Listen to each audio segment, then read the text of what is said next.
Hello everyone. Ayan, nagluto po tayo ng pansit.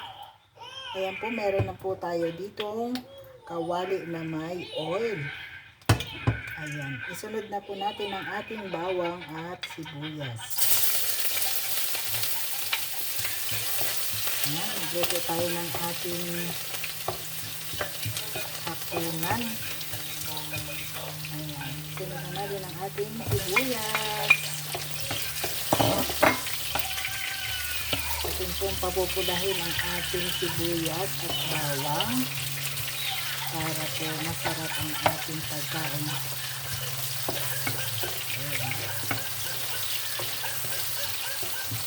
Isa po ito sa aking paborito, ang isang pagkain Pinoy.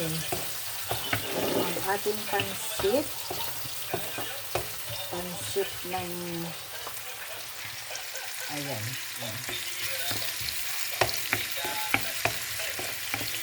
Ayan ang ating pansit.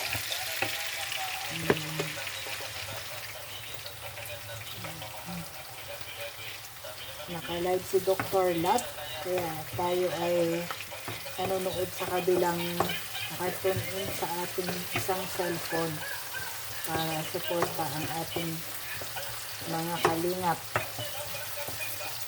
Ayan. Kapag na-monetize na rin po tayo, ayan, pwede na rin po tayong mag-react sa mga upload ng ating mga sinusuportahan sa kalingap. Ayun po ang ating niluluto ngayon para sa ating hapunan. Pwede na rin umagahan kasi medyo madami yung aking lulutuin para isang lutuan na lang. Yan, ang tagal magpula ng ating sibuyas. Ayan, papula-pulahin lang po natin ang ating sibuyas. Saglit lang po.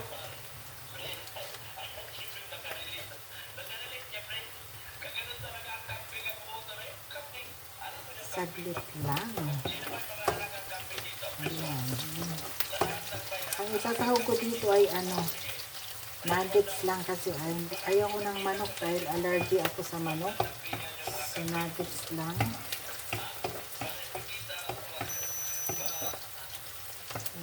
Tagal magpula ng ating sibuyas. Ayan, malapit na ang ating ang hirap dito sa itong bansa talaga, grabe ang sibuyas ay kulay puti, kaya dapat damihan natin para mas masarap. Bawang at sibuyas kailangan kapag nagluto tayo ng pagkain ay damihan para yun kasi yung nagpapasarap sa ating pagkain, yung ingredients. Kasi kung kakaunti ang sibuyas mo, hindi siya masarap. At kailangan din natin samahan ng pagmamahal ang pagluluto para at least ang mga kakain ay gaganahan sa ating mga niluluto. Ayan. Ayan, medyo mapula-pula na. Ayan, isa natin. Ako si Dr. Love. At baka tayo maka-copyright. Naka-live kasi siya. Habang nagla-live siya, ayan, magluto tayo ng pansit. Katatapos ko rin lang mag-live. Ayan.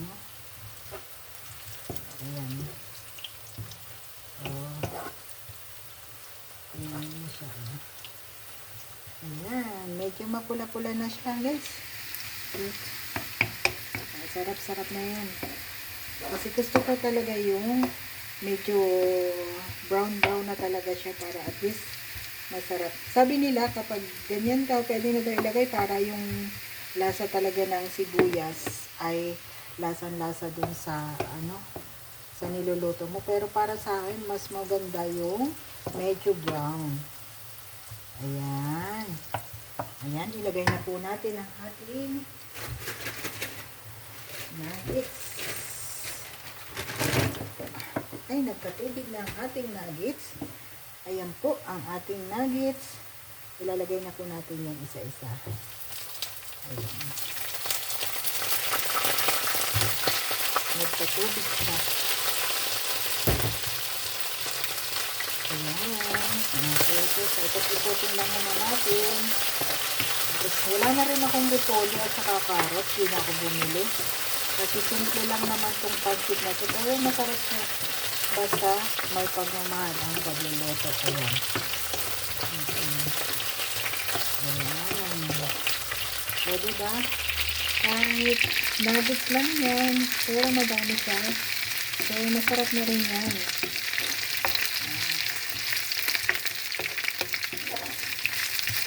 Ang ilalagay ko lang dyan ay ang broccoli.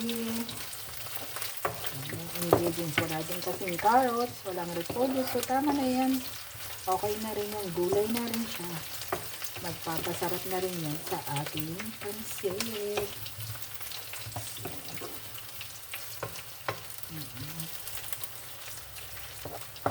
Ayan.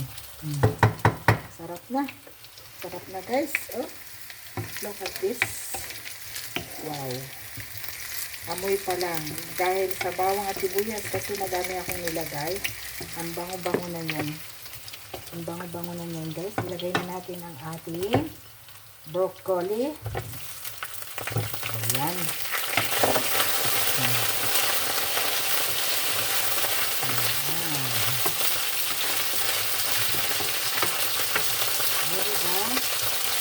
Tapos, ayun, hindi ko pa pala nakakulo ang ating tubig. Tapos, lagyan na natin ng toyo. Look at this, may toyo.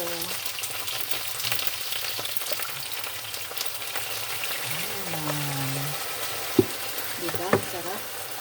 Lagyan na rin natin ng kaunting asukal. Masarap siya. Ayan.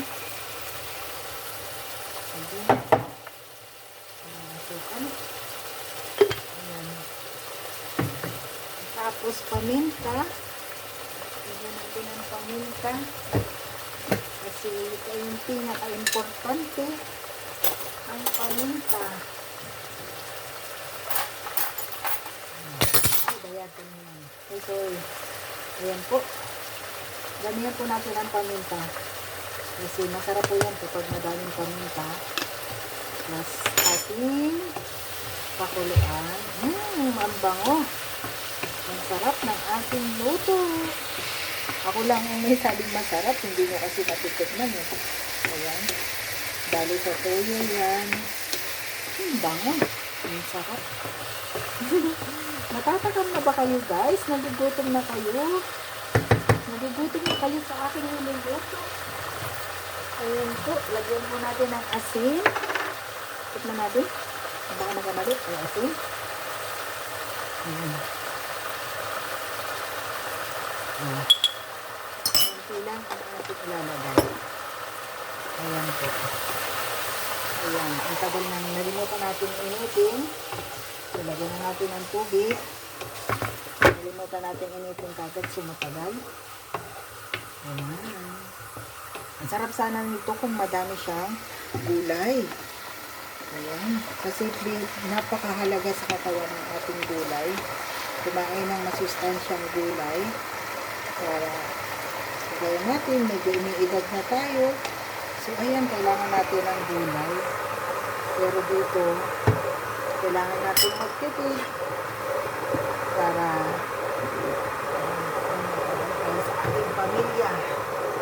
Ayan, kailangan natin tipirin ang ating mga meron lang. Pag medyo naman nakakaliwag-liwag, pwede naman natin dagdagan. Kasi nga lang sa ngayon, medyo tipid-tipid lang. Kaya basta ang mahalaga, masarap yung pagkakaya. Hindi na importante yung kung ano man yung sahog. Importante doon ay yung pagkakaluto guys. Kaya dapat kahit ganyan lang siya, ang mahalaga, mahal niyo yung ginagawa niyo. At yun nga, pinaka-importante, may kompleto, ang importante ay yung sibuyas at bawang. Kasi yun yung talagang nagpapasarap sa ating niluto. Ayun po guys. Ayan po. Ayan guys. Ayan. Oh. Ano na po natin muna. Saglit lang po. Ayan. And back. Ilalagay na po natin ang ating pansit. Ayan po ang pansit.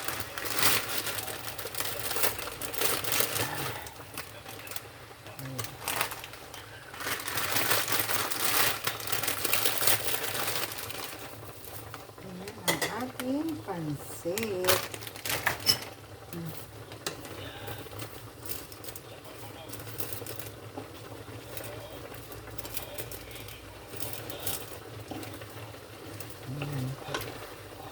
Ayan po. Ayan na siya. Ayan. Ganda sana nito kung merong gulay. Kaso walang gulay guys. Kaya ayan na po ang ating pansit. Ayan, hindi ko na po siya anin. Ayan po. Pinakita ko na lang sa inyo. Ayan. Thank you for watching. God bless everyone. Thank you.